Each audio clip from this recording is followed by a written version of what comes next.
So let's start off with a little bit of an introduction to yourself. What do you do at PWC and what is a typical day like at the firm?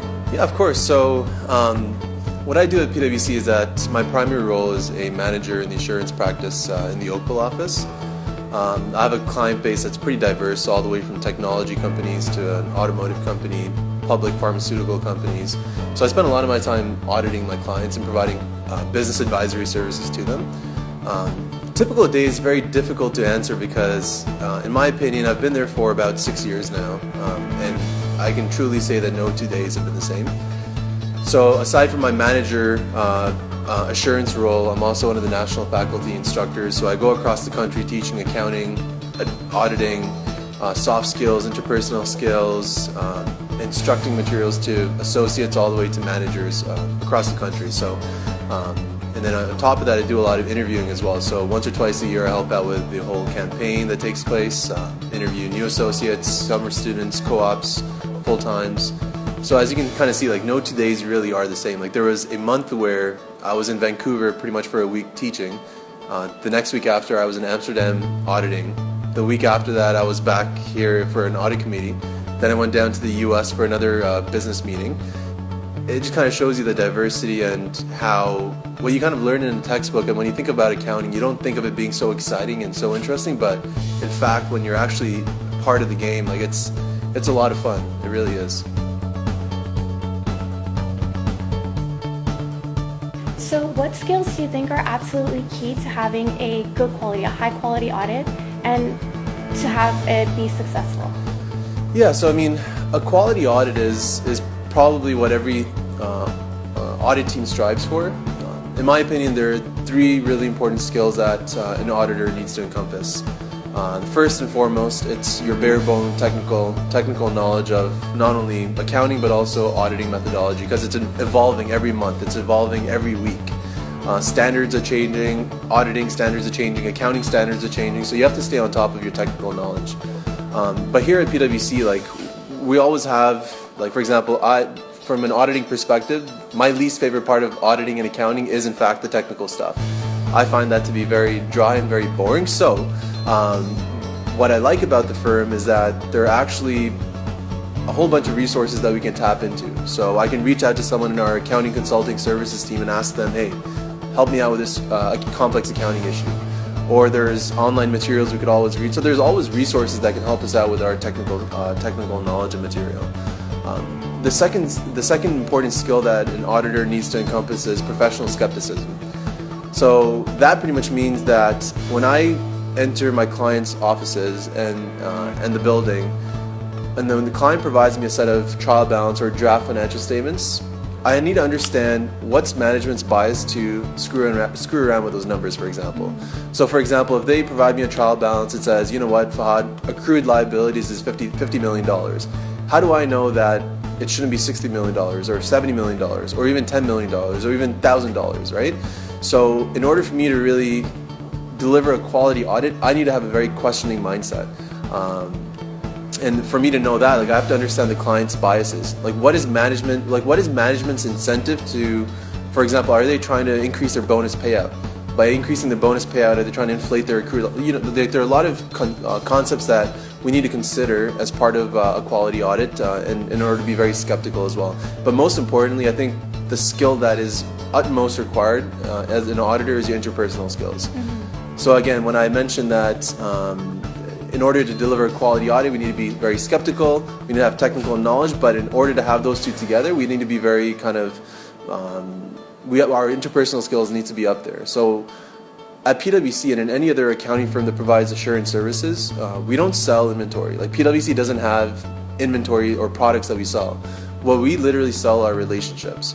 Right? So at the end of the day, we issue two sets of paper to our clients that says, hey, your financial statements are not materially misstated, but behind that are a lot of kind of hours that are spent with the client itself. So in order for us to really understand management's biases and in order for us to deliver a quality audit, we need to understand the company. We need to understand the business. And there's only so much we can understand by doing online research. A lot of it really comes down to talking to the client and getting to know them on a personal and professional level as well.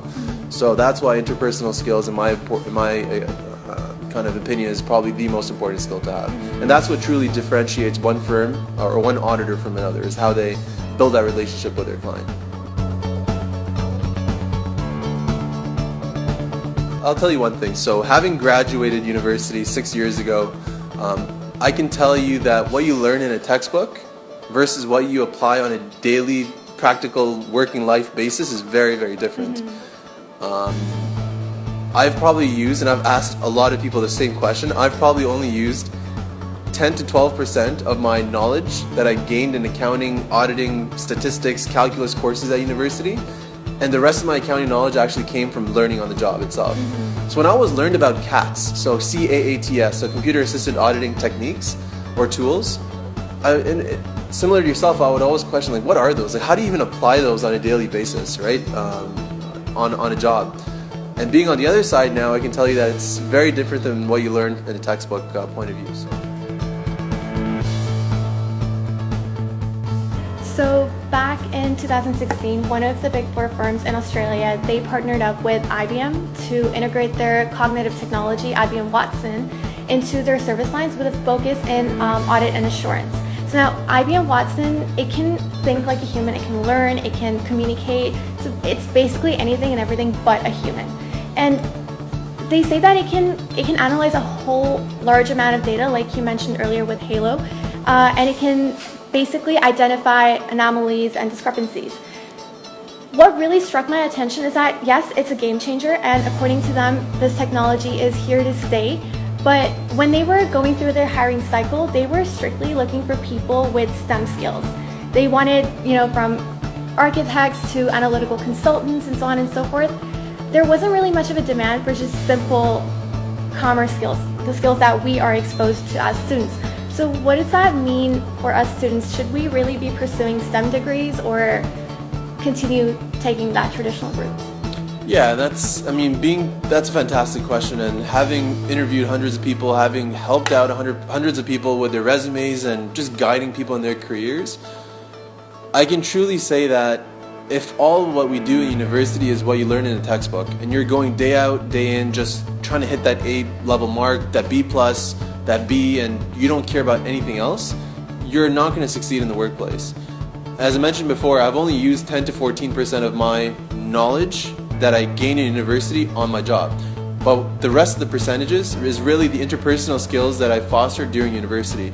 I took part in a lot of clubs, I had a lot of leadership roles, I had a lot of opportunities to do things that were outside of my comfort zone.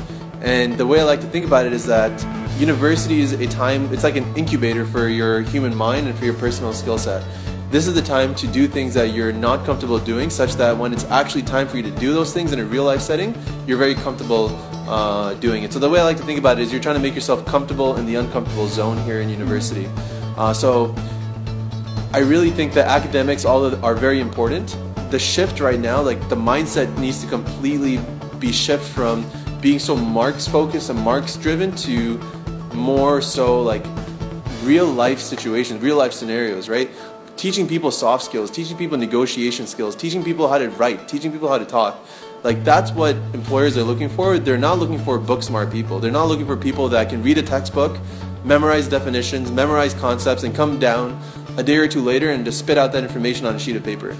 That no longer is that really applicable in the world these days, because as we mentioned before, clients, people are demanding a lot more than just information dump.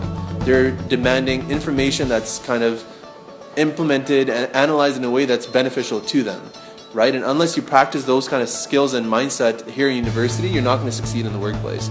So I think it's very important, as you mentioned, to have that sort of unusual, unconventional career path to for example, the CA profession or the CPA profession, and I would highly recommend that, is to take part in those activities and skills that are not conventional, because that makes you unique and that makes you stand out.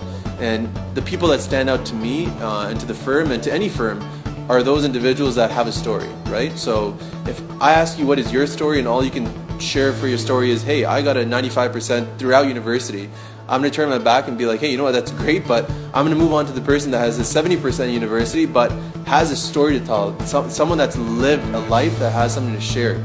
So when I put that person in front of a client, sure, that person can hold from him or herself from a technical point of view, but he or she can engage with that other individual from a client perspective. So that's why marks are important, but everything else that comes with life is equally as important as marks, if not more. That's good to know. So I'm not saying aim for the 70%, by the way. 70% was just...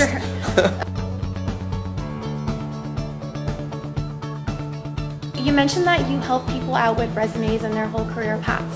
What kind of skills have you come across that are not necessarily common, but students should now be focusing on? Yeah, and I mean, from a skills perspective, I think the skills to me that stand out the most are those skills that are used the most in the workplace. So public speaking skills, writing skills.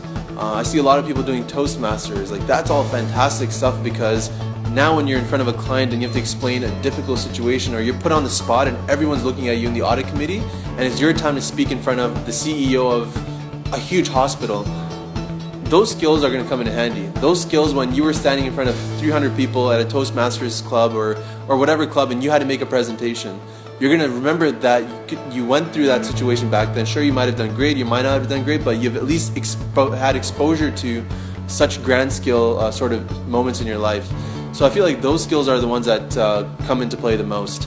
I've also seen people that share their passions in resumes. I'm passionate about photography. Here's my website, right? So, for example, photography, like whether it's if you like writing, if you like blogging, whether you like making YouTube videos, whether you have just a web page on all your portfolio on taking pictures, put that on your resume. Like, share that with recruiters, because it's all about being unique and about being memorable. And a lot of people have passions in life that they just keep to themselves and don't share with other people, which is perfectly fine as well. But just remember that you're competing for a position at a firm like PWC against hundreds, if not thousands of other, most likely thousands of people here in Canada, right? So what makes you unique? And these are the sort of skills that would help you stand out aside from your marks, for sure. Do you have any words of wisdom for students that are hoping to break into the financial industry? Yeah, and I think to put it very bluntly, the competition's very high. Depending on where you want to go in the industry, the competition's always going to be very high. But if you start looking at competition as the person beside you or behind you or in front of you, you're going to lose focus. You're going to lose sight of kind of the end goal. The way I like to portray and the way I like to see it as, your competition is not the person beside you, in front of you, behind you, it's actually the person inside yourself. If you can defeat your competition inside yourself and understand that you're more than what you think of yourself, you can accomplish whatever you set to accomplish as long as you put your mind to it. There's no reason why you can't get that job at the end of the day. So if you start thinking, oh, PWC every year only hires about, let's say, I'm making up numbers over here, but let's say it hires 150 people. In Canada, across the country, there are thousands of people that apply. Am I going to be one of those 150? I don't know. Like, if you start having that sort of mentality, you're not going to get the job. But if you have the mentality saying that, hey, I'm one of those 150 people that's going to get the job, and I'll do whatever it takes, and I'm going to do whatever it takes outside of an academic point of view to get that job, you're more likely than not to get that, to get the interview at least. So it falls into a couple of things. You have to do things that are outside of your comfort zone here at university. So you are more comfortable in the uncomfortable realm of things. So when you're actually put into an uncomfortable situation at an interview setting or on the job, you're very comfortable in dealing with it. Second thing is, always try to make a story for yourself. Find a way to share your story. So you always have to ask yourself as a student, what makes me unique from the person standing right next to me? What is my story? And if you don't have a story, then that's a problem, because you need to figure out how can you share a story with someone else, because everyone's looking for a story in the business world, in the recruiting world, from someone. So simple stories like, for example, I'm a passionate photographer. I love going around taking pictures of nature, of places I've visited, and I love posting that online and sharing that with the world and explaining the reason why I took that picture and what it means to me. I like that because that's a story that I can then take, and I know that if this person sits down in front of a client, assuming that this person has a good technical kind of being and technically very sound, the client's going to find it very interesting. And back in our earlier conversation, we said that auditing is just more than us handing them a sheet of paper that says your financial statements are materially or non-materially misstated. It's more to the client wanting to form a good relationship with their auditors and their business advisors. And those sort of stories are the stories that clients are really looking for, right? So if you don't have a story, my kind of advice is to find your story, find yourself, but just completely realize that your competition is truly just with yourself. And if you can defeat the competition inside of you, you can't ever be defeated by anyone else. So that's my high-level advice Okay, thank to you. students. No worries at all. Thanks a lot for your interview. No problem.